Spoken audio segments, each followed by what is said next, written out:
போலீஸையுமே attack பண்ண ஆரம்பிச்சிருது. சார்லாவை கீழே தள்ளி அவங்க மேலே ஏறி உட்காந்து அவங்கள அட்டாக் பண்ண ஆரம்பிக்குது. போலீஸ்க்கு கால் பண்ணுறாங்க.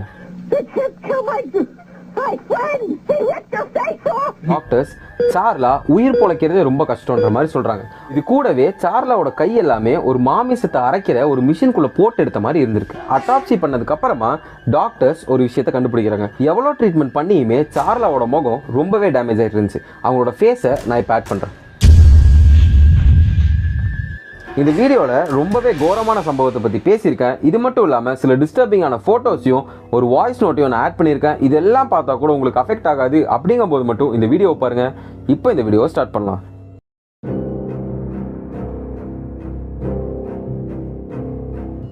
ஆயிரத்தி 995 வருஷம் டிராவிஸுங்கிற சிம்பன்சி ஒரு சான்ச்சுரியில் பிறக்குது. பிறந்து சில நாட்கள்லேயே சாண்ட்ரா ஹெரால்டு அப்படின்ற ஒரு கப்பிள் அந்த சிம்பான்சியை $50,000 கொடுத்து தத்தெடுத்துக்கிறாங்க. அந்த சிம்பான்சியை அவங்களோட சின்ன குழந்தை மாதிரி பார்த்துக்கிறாங்க. இது மட்டும் இல்லாமல் அந்த சிம்பான்சியை ஒரு மனுஷன் மாதிரி வளரணும் அப்படின்றதுக்காக ட்ரைனிங்கும் கொடுக்குறாங்க. எந்த சிம்பான்சினாலையும் பண்ண முடியாத விஷயங்கள் எல்லாமே டிராவிஸ்னால பண்ண முடியும். எது மாதிரி எல்லாம்னா, ஒரு லாக் ஆயிருக்க கதவை ஒரு சாவி போட்டு அதனாலேயே திறந்துக்க முடியும். செடிகளுக்கெல்லாம் தண்ணி ஊற்ற முடியும். அவங்களோட ஓனர்ஸ் வளர்க்குற குதிரைகளுக்கு சாப்பாடு வைக்க முடியும். காலையில் எழுந்திரிச்சோன்னே அதோட பல்ல அதனாலேயே தேய்ச்சிக்க முடியும். அதோட வீட்டில் இருக்க ஒரு கம்ப்யூட்டரில் லாகின் பண்ணி அதில் இருக்க ஃபோட்டோஸ் எல்லாம் கூட அதனால் பார்க்க முடியும். டிவியில் ஓடிட்டு இருக்க பேஸ்பால் மேட்ச் பிடிக்கலனா ரிமோட் எடுத்து அதை மாற்ற கூட அதுக்கு தெரியும். அவங்க ஃபேமிலி மெம்பர்ஸ் கூட ஒன்றா உட்காந்து ஒயின் கிளாஸில் ஒயினை குடிச்சிட்டு அவங்க கொடுக்குற சாப்பாடை சாப்பிடவும் தெரியும். இதெல்லாம் பத்தாதுன்னு சில டைமில் டிராவல்ஸ்னால கார் கூட ஓட்ட முடியும். இந்த சிம்பான்சி எந்த அளவுக்கு அறிவாக இருந்திருக்கு அப்படின்னா, அவங்க ஏரியாவில் தினமும் ஒரு ஐஸ்கிரீம் விற்கிற வண்டி வரும். அந்த ஐஸ்கிரீம் விற்கிற வண்டி வரதுக்காக இந்த சிம்பான்சி தினமும் காத்துக்கிட்டு இருக்கும். இந்த சிம்பான்சினால இவ்வளோ விஷயங்கள் பண்ண முடியுது அப்படிங்கும்போது இந்த சிம்பான்சி நிறைய ஆட்ஸ் நடிச்சிருக்கு, சில ஷோஸ்லையும் நடிச்சிருக்கு. அது ரொம்பவே முக்கியமான ஆட் ஒரு Pepsi ad. And no decision-making abilities. இந்த சிம்பான்சியை அடாப்ட் பண்ணவங்க அதுக்கு கொடுத்த ட்ரைனிங்னால இந்த சிம்பான்சி ஒரு குரங்கா இல்லாமல் ஒரு மனுஷனாக வாழ்ந்துட்டு இருந்திருக்கு. இது எல்லாமே அக்டோபர் மாதம் 2003 வருஷம் மாறுது. டிராவிஸும் அவங்க ஓனரான ஹெரால்டும் ஒரு டிரைவுக்கு போகலாம் அப்படின்றதுக்காக அவங்களோட கார் எடுத்துகிட்டு டிரைவுக்கு போயிருக்காங்க. போயிட்டு இருக்கும்போது ஆப்போசிட்டில் வந்த கார் சும்மா இல்லாமல் காலி கேன் எடுத்து டிராவிஸ் மேலே அடிச்சிடுறாங்க. டிராவிஸ்க்கு இந்த விஷயம் நடந்ததுக்கப்புறம் பயங்கரமாக கோவம் வந்து அந்த ஓடிக்கிட்டு இருக்கிற கார்லேருந்தே வெளியே ஜம்ப் பண்ணிடுது. ஜம்ப் பண்ணதுக்கப்புறமா எந்த கார்லேருந்து அந்த கேன் வந்துச்சோ அந்த காரை இந்த சிம்பான்சி வேகமாக சேஸ் பண்ண ஆரம்பிக்குது. இந்த விஷயம் நிறைய ரோட்ஸ் ஜாயின் ஆகிற ஒரு இடத்துல நடக்குது அப்படின்றதுனால அந்த இடத்துல நிறையாவே டிராஃபிக் ஆயிடுது. அது மட்டும் இல்லாமல் அந்த சிம்பான்சியை கண்ட்ரோலே பண்ண முடியாமல் போயிடுது. இது எல்லாத்தையுமே சரி பண்ணணும், டிராஃபிக்கை டைவர்ட் பண்ணணும், அது மட்டும் இல்லாமல் அந்த சிம்பான்சியும் கண்ட்ரோலுக்கு கொண்டு வரணும் அப்படின்ற காரணத்துக்காக போலீஸ் அந்த இடத்துக்கு வராங்க. என்னதான் பண்ணாலுமே அந்த சிம்பான்சியை போலீஸ்னால கண்ட்ரோலுக்கே கொண்டு வர முடியல. போலீஸ் என்ன பண்ணாங்கன்னா, அந்த சிம்பான்சிக்கு ரொம்பவே பிடிச்ச ஸ்நாக்ஸ், சாப்பாடு அதெல்லாம் கொண்டு வந்து அவங்களோட காருக்குள்ளே போட்டு வைக்கிறாங்க. இதெல்லாம் பார்த்ததுக்கு அப்புறமா சிம்பான்சி அந்த ஸ்நாக்ஸ் சாப்பிட்றதுக்காக காருக்குள்ளே போயிட்டு அந்த சாப்பாடெல்லாம் சாப்பிட்டு முடிச்சதுக்கப்புறமா காரை விட்டு வெளியே ஜம்ப் பண்ணி திரும்ப அதோட அக்ரெசிவ் பிஹேவியரை காட்ட ஆரம்பிக்குது. இந்த விஷயத்தை போலீஸ் திரும்பவுமே ட்ரை பண்ண பார்க்குறாங்க. அப்போவுமே சிம்பான்சி அந்த காருக்குள்ளே போயிட்டு எல்லா ஸ்நாக்ஸையுமே சாப்பிட்டு முடிச்சதுக்கப்புறமா அந்த காரை விட்டு வெளியே வந்து அக்ரெசிவாக பிஹேவ் பண்ண ஆரம்பிக்குது. கொஞ்ச நேரம் கழிச்சு அந்த சிம்பான்சி போலீஸையுமே அட்டாக் பண்ண ஆரம்பிச்சிருது. போலீஸ் பல மணி நேரம் போராட்டத்துக்கு அப்புறமா அந்த சிம்பான்சியை ட்ராங்குலைசர் யூஸ் பண்ணி மயக்கமடைய வச்சு கண்ட்ரோலுக்கு கொண்டு வராங்க. இந்த விஷயம் நடந்து 6 வருஷத்துக்கு அப்புறமா டிராவிஸோட ஓனரான ஹெரால்டு கேன்சரால இறந்து போயிடுறாரு. அவர் இறந்ததுக்கு அப்புறமா அவரோட 70 வயசு மனைவியான சாண்ட்ராவும் அவங்களோட ஃப்ரெண்டு கிளாராவும் சேர்ந்து அவங்களோட ஃபேமிலி பிஸ்னஸையும் இந்த சிம்பான்சியும் பார்த்துக்கிறாங்க. இப்படியே நாட்கள் ஓடும்போது திடீர்னு ஒரு நாள் அந்த சிம்பான்சிக்கு பயங்கரமாக கோவம் வர ஆரம்பிக்குது. எந்த அளவுக்குன்னா, முன்னாடி ஒரு இன்சிடென்ட் நடக்கும்போது எந்த அளவுக்கு அக்ரெசிவாக அந்த சிம்பான்சி பிஹேவ் பண்ணுச்சோ அதை விட அக்ரெசிவாக இன்னைக்கு அந்த சிம்பான்சி பிஹேவ் பண்ண ஆரம்பிக்குது. சாண்ட்ராவோட கார் கீயை எடுத்துட்டு அந்த சிம்பான்சி வேகமாக கதவை நோக்கி ஓடி இருக்கு.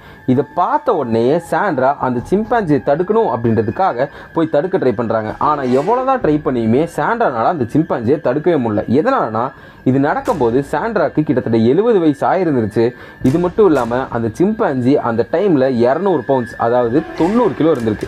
குரங்கை கண்ட்ரோல் பண்ண முடியாமல் சாண்ட்ரா அவங்களோட ஃப்ரெண்டு கிளாராவுக்கு கால் பண்ணுறாங்க. கிளாரா குரங்கு கூட ரொம்ப நாள் பழகியிருக்காங்க அப்படின்றதுனால கிளாராக்கு அந்த குரங்குக்கு என்ன பொம்மையெல்லாம் பிடிக்குன்ற விஷயம் தெரிஞ்சிருக்கு. இதனால் அந்த சிம்பான்சியை கண்ட்ரோலுக்கு கொண்டு வரணுன்ற காரணத்துக்காக அதுக்கு பிடிச்ச பொம்மையை எடுத்துக்கிட்டு கிளாரா அவங்களோட வீட்டுக்கு போகிறாங்க. கிளாரா சாண்ட்ராவோட வீட்டுக்கு போனதுக்கு அப்புறமா அந்த சிம்பான்சி அவங்க வீட்டை விட்டு வெளியே வந்து நிற்கிறத பார்க்குறாங்க. இதை பார்த்த உடனேயே கிளாரா என்ன பண்ணுறாங்கன்னா குரங்குக்கு பிடிச்ச பொம்மையை கையில் எடுத்துட்டு அவங்க கார்லேருந்து வெளியே இறங்குறாங்க. இதை பார்த்த சிம்பான்சி கிளாராவை பார்த்து ரொம்பவே அக்ரஷனோட ஓடி வர ஆரம்பிச்சு சார்லாவை கீழே தள்ளி அவங்க மேலே ஏறி உட்காந்து அவங்கள அட்டாக் பண்ண ஆரம்பிக்குது. சார்லா என்னதான் அந்த குரங்கு கிட்ட இருந்து தப்பிக்க பார்த்தாலுமே அந்த 90 கிலோ குரங்கை சார்லானால தள்ளியே விட முடியல. அவங்களோட க்ளோசஸ்ட் ஃப்ரெண்டை அவங்களோட பையன் மாதிரி வளர்த்தின ஒரு சிம்பான்சி அட்டாக் பண்ணுறதை பார்த்துட்டு சாண்ட்ரானால தாங்கிக்கவே முடியல. அவங்க அந்த இடத்துலயே அழுக ஆரம்பிக்கிறாங்க. சாண்ட்ரானால எதுவுமே பண்ண முடியாமல் தவிச்சிட்டு இருந்த டைமில் சாண்ட்ரா போலீஸ்க்கு கால் பண்ணுறாங்க.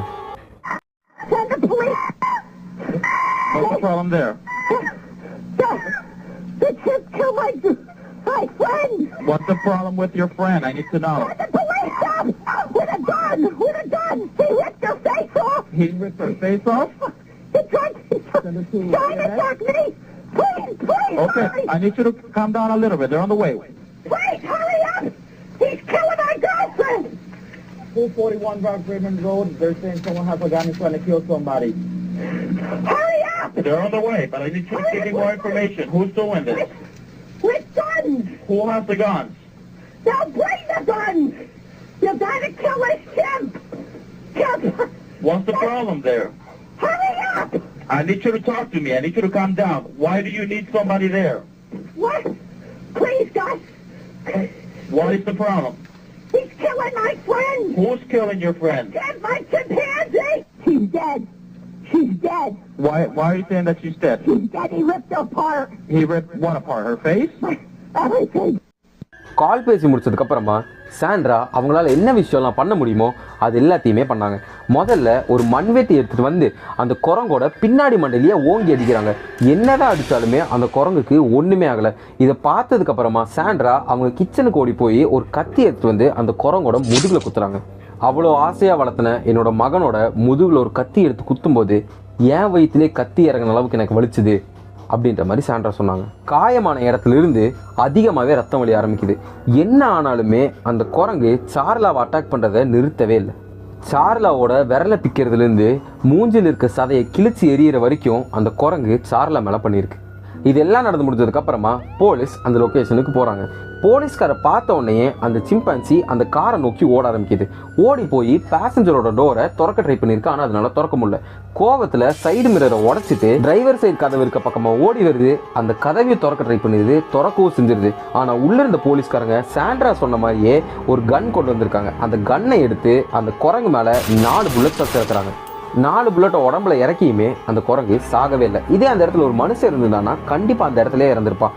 ஆனால் அந்த குரங்கு பயந்து அந்த இடத்த விட்டு ஓட ஆரம்பிக்குது. அந்த இடத்துக்கு வந்த பேராமெடிக்ஸ் டீமும் சார்லாவை ஆம்புலன்ஸில் ஏற்றிட்டு ஹாஸ்பிட்டலுக்கு கூட்டிகிட்டு போகிறாங்க. அதிகமாக அடிபட்டிருந்ததால் குரங்கோட உடம்புலேருந்து நிறைய ரத்தம் வலி ஆரம்பிச்சிருக்கு. அந்த குரங்கை கண்டுபிடிக்கணுன்றதுக்காக போலீஸ் அந்த ரத்தத்தை ஃபாலோ பண்ணிட்டு போயிருக்காங்க. ஒரு வழியாக அதோட கூண்டு பக்கத்தில் அந்த குரங்கு ரத்தம் நிறையா போனனால இறந்து கிடந்திருக்கு. சார்லா ஹாஸ்பிட்டல் போனதுக்கப்புறமா அவங்கள பார்த்த டாக்டர்ஸ் சார்லா உயிர் பொழைக்கிறதே ரொம்ப கஷ்டன்ற மாதிரி சொல்கிறாங்க. ஆனால் என்னதான் அவங்க சொல்லியிருந்தாலும் 72 மணி நேரம் போராட்டத்துக்கு அப்புறமா சார்லா நார்மல் ஆகுறாங்க. சார்லாவுக்கு ட்ரீட்மெண்ட் கொடுத்த டாக்டர்ஸ் ரொம்பவே மென்டலாக டிஸ்டர்ப் ஆகிறாங்க. எதனால்னா சார்லாவோட இன்ஜுரிஸ் அந்தளவுக்கு ரொம்பவே கொடூரமாக இருந்திருக்கு. இதனாலேயே அதில் வேலை பார்த்த சில டாக்டர்ஸ்க்கு கவுன்சிலிங் கொடுக்குற அளவுக்கு போயிருக்கு.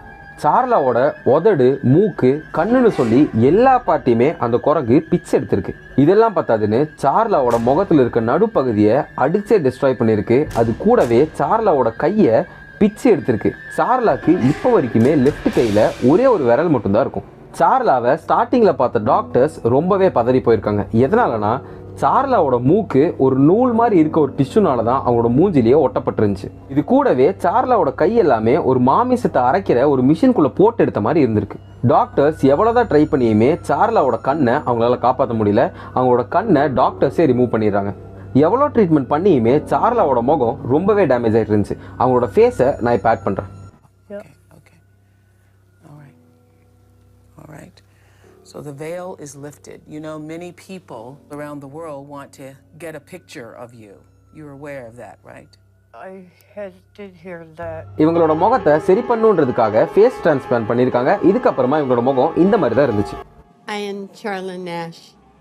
I'm here today to make sure that what happened to me never happens to anyone else ever again. அந்த சிம்பான்சியை அட்டாப்சி பண்ணதுக்கு அப்புறமா டாக்டர்ஸ் ஒரு விஷயத்தை கண்டுபிடிக்கிறாங்க. சிம்பான்சியோட பல்லுல ஜெனாக்ஸ் அப்படின்ற ஒரு கெமிக்கலை டாக்டர்ஸ் கண்டுபிடிக்கிறாங்க.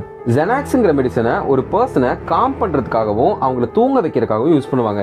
சில டைம்ஸில் இந்த மெடிசனை எடுக்கும்போது அவங்களுக்கு அதிகமான கோவம் வரக்கான வாய்ப்பும் இருக்குது, அவங்க ஹாலசினேட் பண்ணுறதுக்கான வாய்ப்பும் இருக்குது. சாண்ட்ரா இந்த மெடிசனை அந்த சிம்பான்சியை தூங்குறதுக்காகவும் காம் பண்ணுறதுக்காகவும் கொடுத்துருக்காங்க. இந்த மெடிசன் எடுத்தனால தான் டிராவிஸ் அதுக்கு அவ்வளோ க்ளோஸாக இருக்க ஒருத்தங்களை அட்டாக் பண்ணுறதுக்கான வாய்ப்பு இருந்திருக்குன்ற மாதிரி டாக்டர் சொல்கிறாங்க.